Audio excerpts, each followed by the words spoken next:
ऐसे कई तरह के कारक हैं जो एक अभिक्रिया के वेग को प्रभावित कर सकते हैं। उनमें से ही एक कारक है अभिकारक यानी कि रिएक्टेंट की सांद्रता। ज्यादातर रासायनिक अभिक्रियाओं में जब किसी अभिकारक की सांद्रता बढ़ा दी जाती है तो पहले की तुलना में वह अभिक्रिया तेजी से होने लगती है।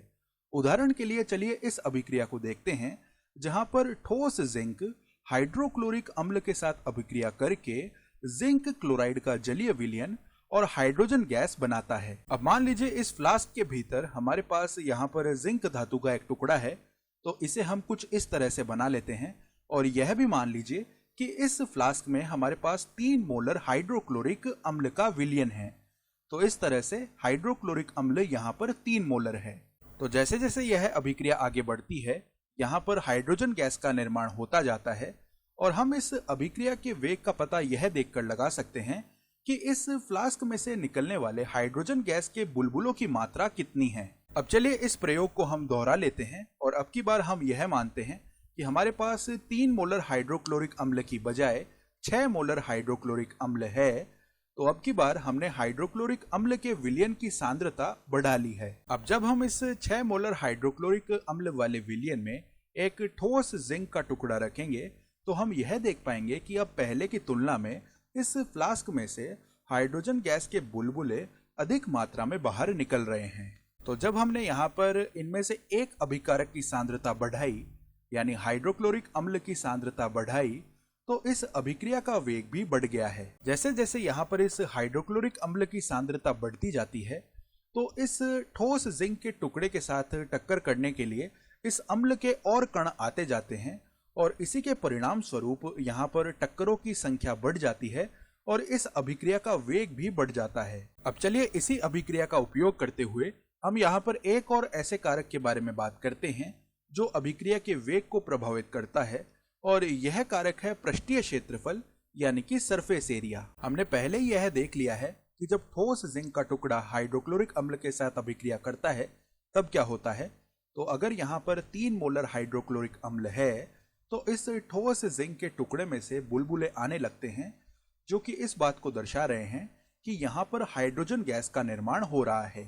अब अगर हम इस जिंक के बड़े टुकड़े की बजाय यहाँ पर इसके छोटे छोटे टुकड़े कर लेते हैं, तो मान लीजिए इस तरह से हमने जिंक के छोटे छोटे टुकड़े कर लिए हैं और यहाँ पर फिर से 3 मोलर हाइड्रोक्लोरिक अम्ल हैं, तो हमें अब यह देखने को मिलेगा कि जिंक के इन छोटे छोटे टुकड़ों से पहले की तुलना में यहाँ पर अधिक हाइड्रोजन गैस के बुलबुले आ रहे हैं। तो जब हमने यहाँ पर इस ठोस का पृष्ठीय क्षेत्रफल बढ़ाया है तब हम यह देख पा रहे हैं कि अभिक्रिया का वेग भी बढ़ जाता है। तो जब हमारे पास यहाँ पर जिंक का केवल एक ही टुकड़ा था तो इस एक ही टुकड़े के पृष्ठीय क्षेत्रफल के कारण यहाँ पर अभिक्रिया का वेग काफी सीमित था, लेकिन जब हमने इस टुकड़े को तोड़कर यहाँ पर इसके छोटे छोटे टुकड़े कर लिए तो इसकी वजह से हमने अभिक्रिया का वेग यहाँ पर बढ़ा लिया। अब इसके बाद तापमान भी यहाँ पर एक ऐसा कारक होता है जो अभिक्रिया के वेग को प्रभावित करता है।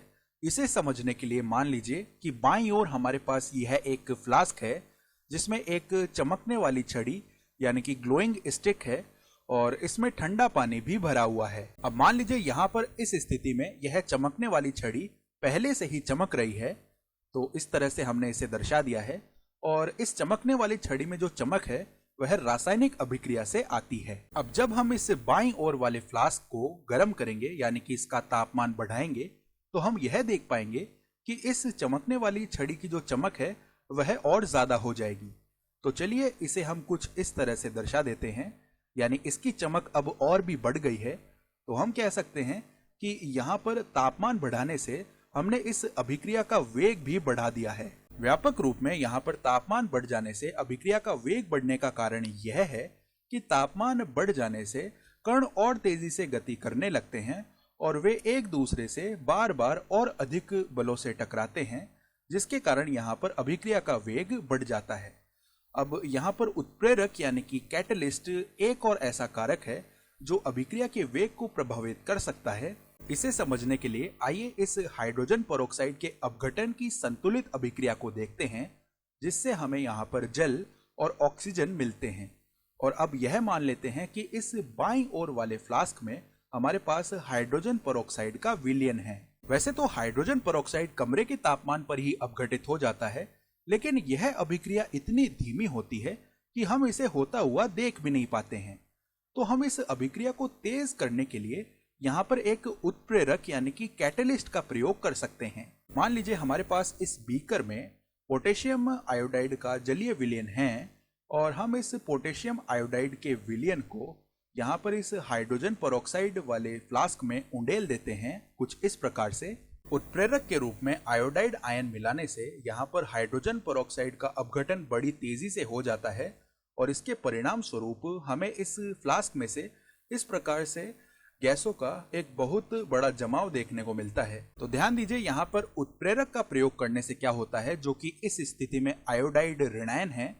तो उत्प्रेरक मिलाने से यहाँ पर जो अभिक्रिया का वेग है वह बढ़ जाता है। तो एक उत्प्रेरक कणों के बीच होने वाली टक्करों को प्रभावित करके अभिक्रिया का वेग बढ़ा देता है, या ऐसे भी कह सकते हैं कि एक उत्प्रेरक अभिक्रिया में भाग लिए बिना ही अभिक्रिया के वेग को बढ़ा देता है।